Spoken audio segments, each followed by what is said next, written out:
Can you spot the missing scene from Love Actually?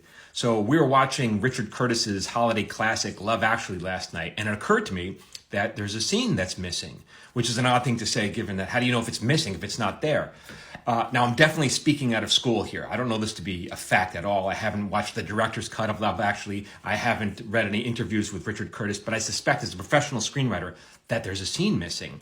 And I'm talking about the storyline with Bill Nighy. He played an aging rocker, and in the beginning, he wants to get relevance again. So he and his manager re-release his hit song. And towards the end of the movie, it becomes a #1 chart topper, and he gets a call from Elton John who says, "Hey, come on over and celebrate." And he's like, I'm going, right?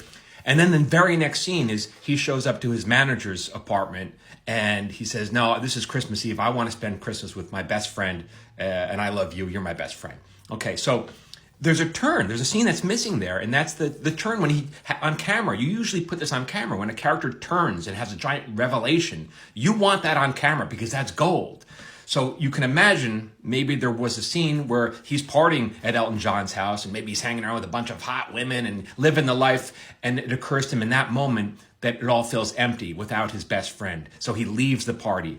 That's the scene I think was probably written, some version of it was probably written but left out of the movie because, the movie as it was over 2 hours long.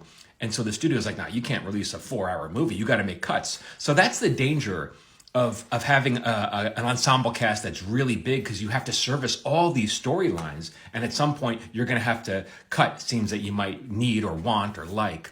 And so, but just keep that in mind for your own writing. You want to limit your characters so you can service them. You want to give them all those scenes that they need. And also have those turns on camera because the audience loves that, okay? For more writing tips, keep following me here at Michael Jamin Writer and get on my free newsletter. It goes out once a week with more tips like this.